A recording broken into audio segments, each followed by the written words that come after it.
Welcome to What Lights Up Your Soul. We talk about real life stories, practical tools, and honest conversations about what it takes to get out of your own way, take bold action, and build a life you truly love. Welcome to What Lights Up Your Soul. And I am thrilled to have Roberto Mayer here. And he is incredible. And I had access to his book. And I know it's currently being translated into English, but let me tell you a little bit about Roberto. Roberto's journey began at age 12 when he started teaching his classmates. As one of South America's first microcomputer programmers, he took a corporate job, pursued an academic career at Sao Paulo University, and finally founded his own company, which led him to his involvement in the IT trade associations worldwide. So thank you so much, Roberto, for being here. I am so thrilled to have you. Thank you, Sharon. Thank you for having me. A pleasure to share a little bit of my story with your audience. Thank you. So tell me a little bit. I know we're going to talk about your book in a moment, but tell me a little bit about, I guess, what sparked the idea of the book and how that began and that journey. And then we can get into your book a little bit. All over my life, I always worked to teach others what I learned. I started this very young and repeated this in all arenas I was involved.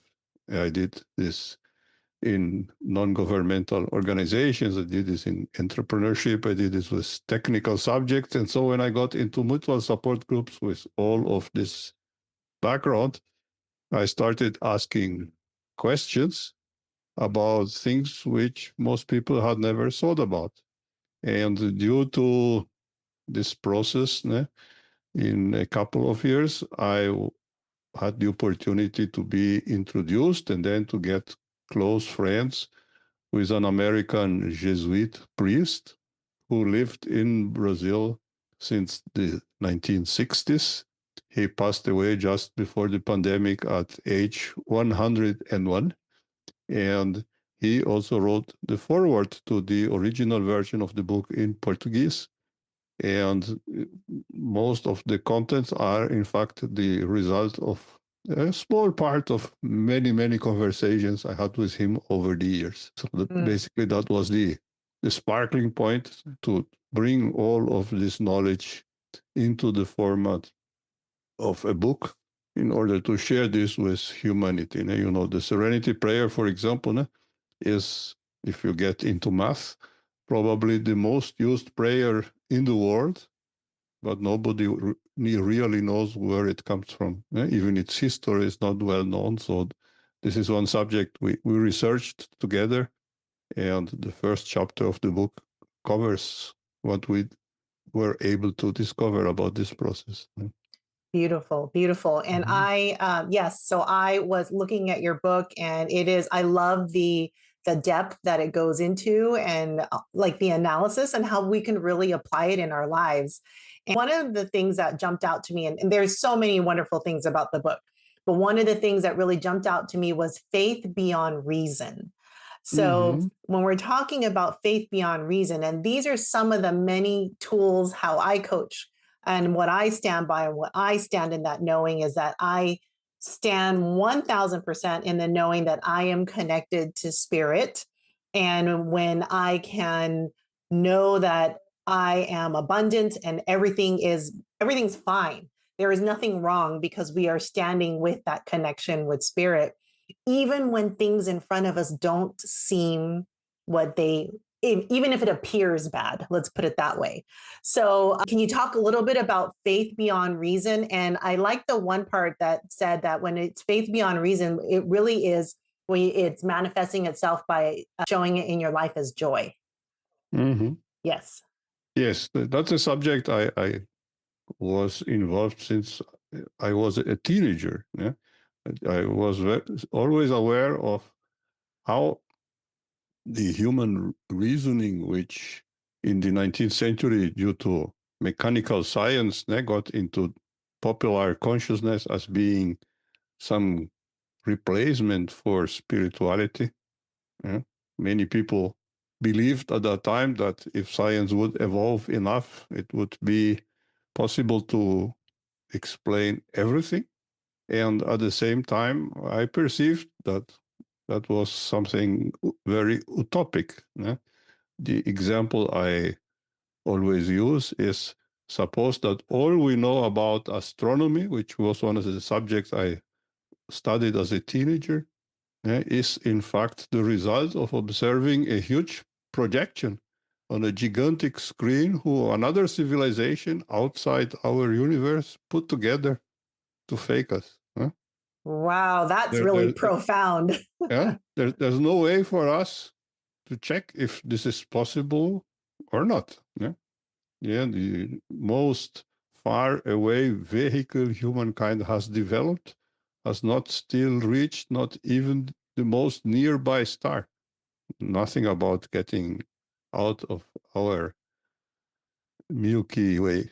So this is the kind of very simple example which led me to study this. And then when we get into more profound science, many science branches have, at the beginning of the 20th century, proved themselves that science has its own limitations. The most well-known is the Heisenberg principle in quantum physics. When we study particles in science physics, the energy involved in observation, which is normally used using light or any other kind of waves, it changes the state of particles. So it's impossible to get exactly the position and the speed of every particle you are observing, because you are changing the system while you are observing it. And Mm. basically, that's what the Heisenberg principle says in a simplified way. So this puts a limit to what we can really observe. The other limit, which is even more astonishing and maybe a little bit more difficult to explain in simple terms, comes from math itself.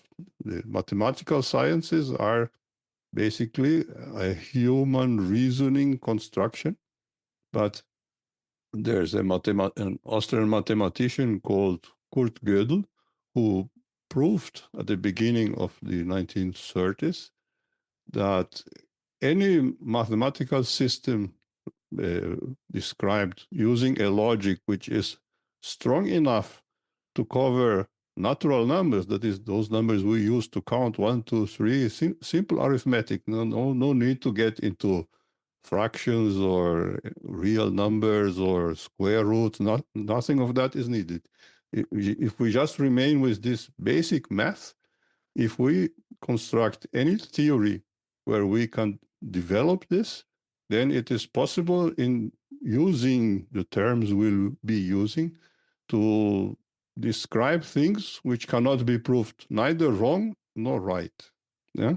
Basically, Mm. in math, when you give a definition, you can prove it wrong by giving a counterexample. That's, if there's one counterexample, then what you are saying is wrong. In order to prove something right, you have to develop a logical proof. Step by step, you have to prove that this always happens, what you are saying. And the belief before his theory was that everything you could write in some way could be either proved right or wrong. Now, there are a lot of mathematical problems which have not been solved. And what he showed is that some of them will never be able to solve. Which ones, we don't know, but there's a limit in the own system of logic. And in some way, this is, for me, the scientific proof that there is something else for us in our lives. You Yes, can of course. call it, And some people call it God, some people call it spirit, some people call it universe, some people call it Mother Earth. It doesn't matter. Some people just call it energy.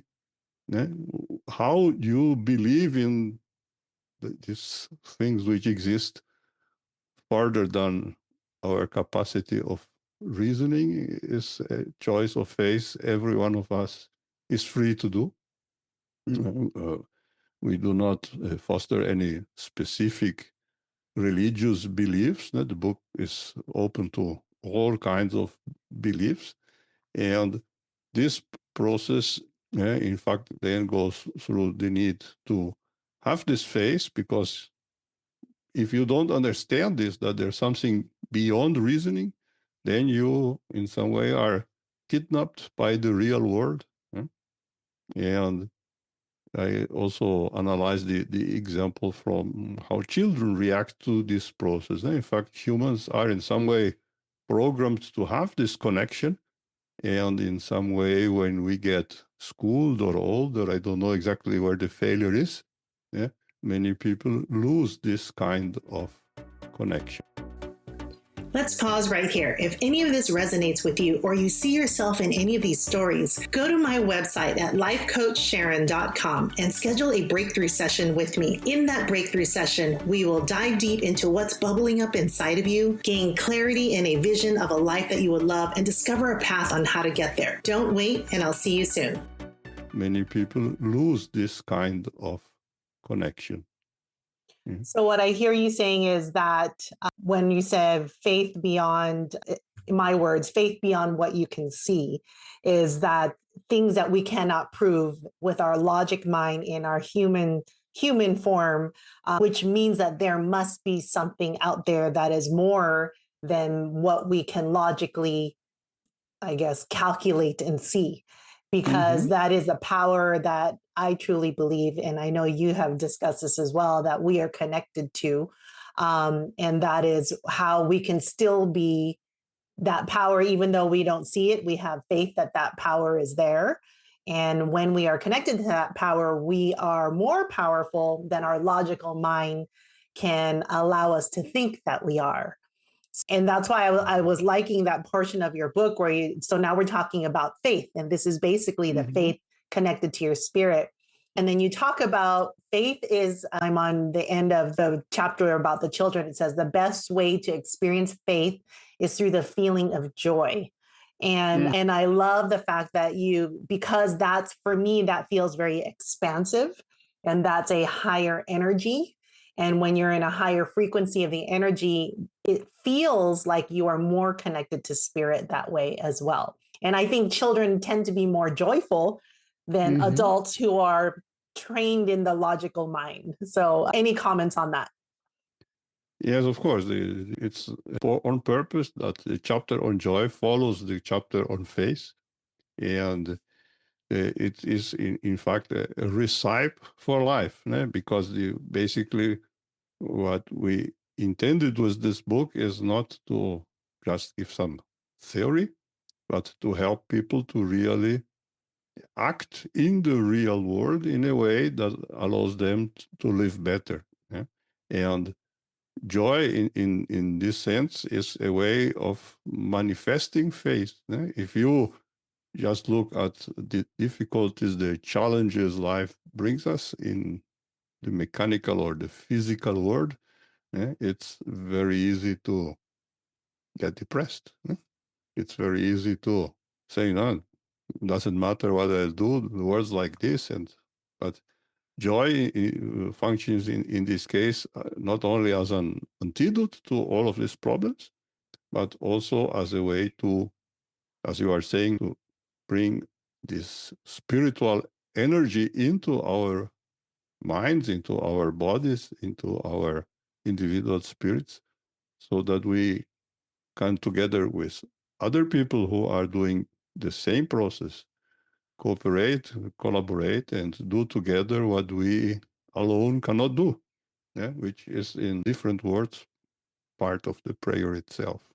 Yeah, and that's beautiful. And in the chapter of joy, it seems that we tap into our worthiness of our own, of ourselves, when we are connected to that joy, when we are connected to spirit, versus when we listen to the outside world. And you say here, we begin to transfer control of the world to other powers. So it's almost like you're consenting to the power outside of you, which is circumstances, people, your bank account, whatever.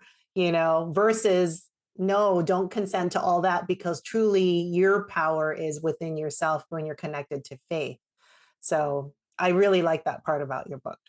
Hmm.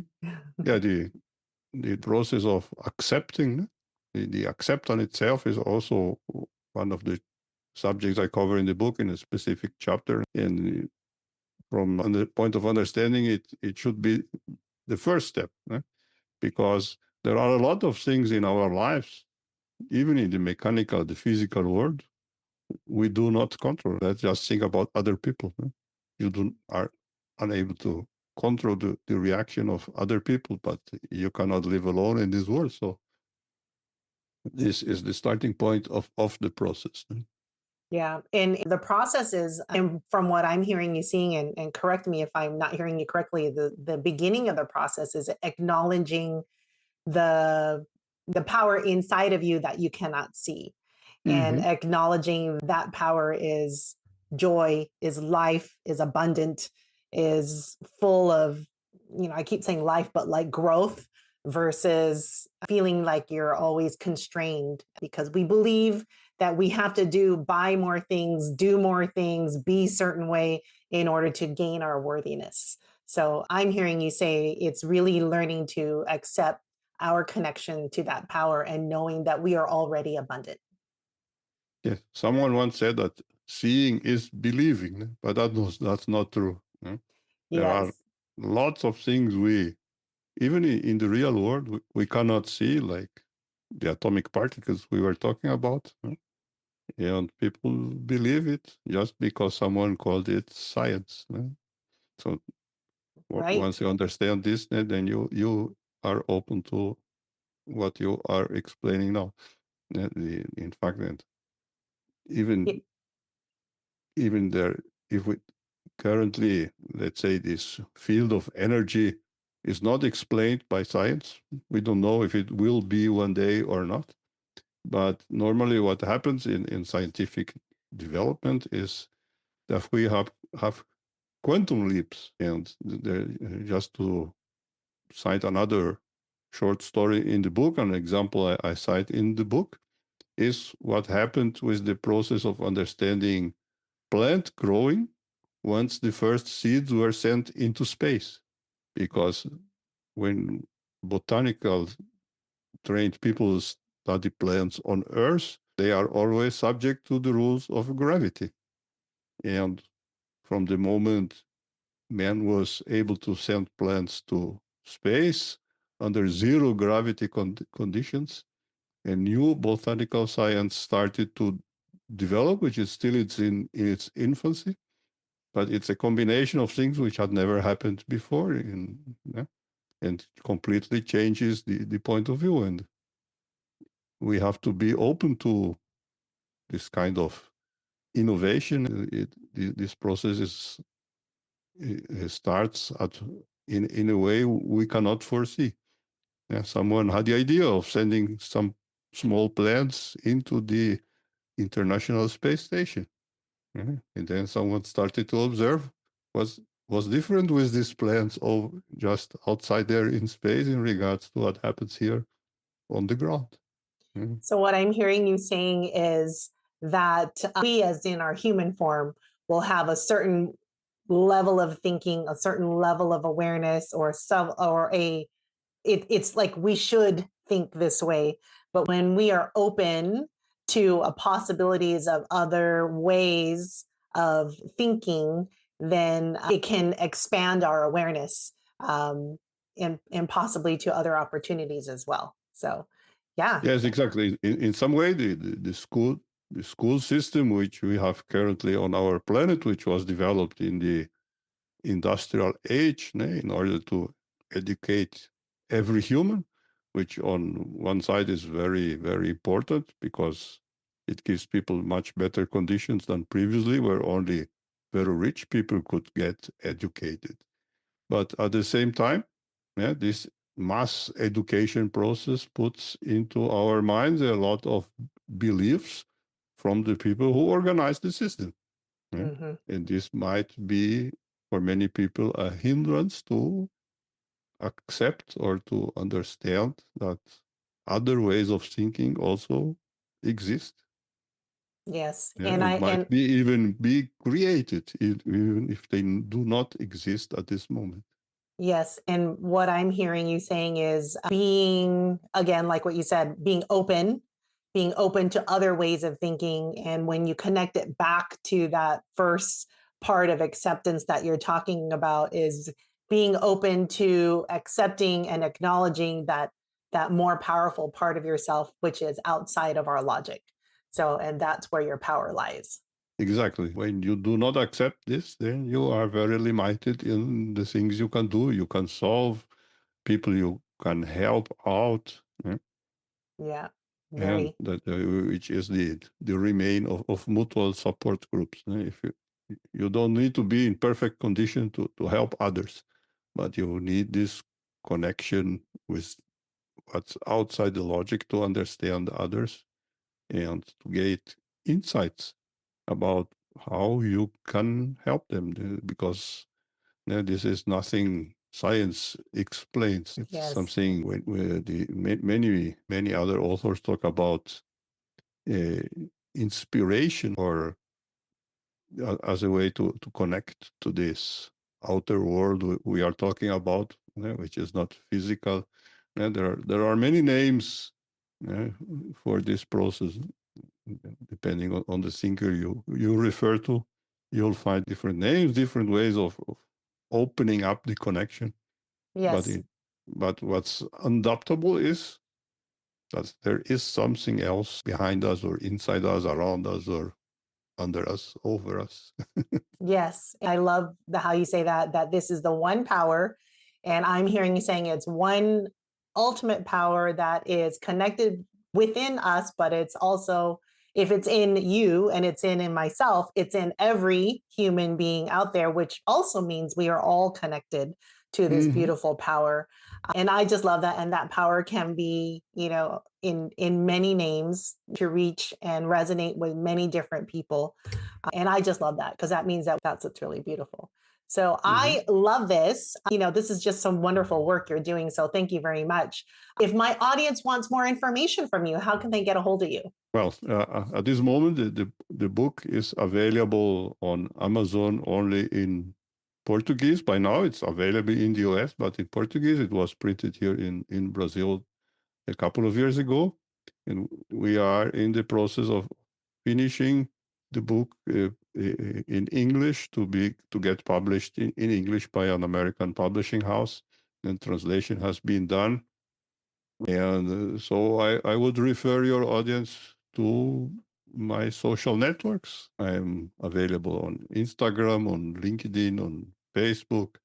I also have a website where obviously all of this will be get promoted once it's available. I hope this to happen over the next few months. Very good, beautiful. And I know I have all those links, so I'll make sure that gets in the description so all my audience can get a hold of you.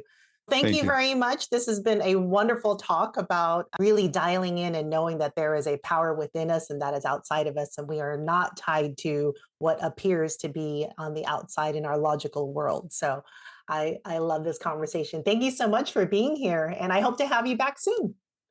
Thanks for having me, Sharon. And whenever you like to, I'm available for new conversations. That the book has much more content that we are able to cover in Oh, just yes, a we could couple of talk for minutes. hours. Uh-huh.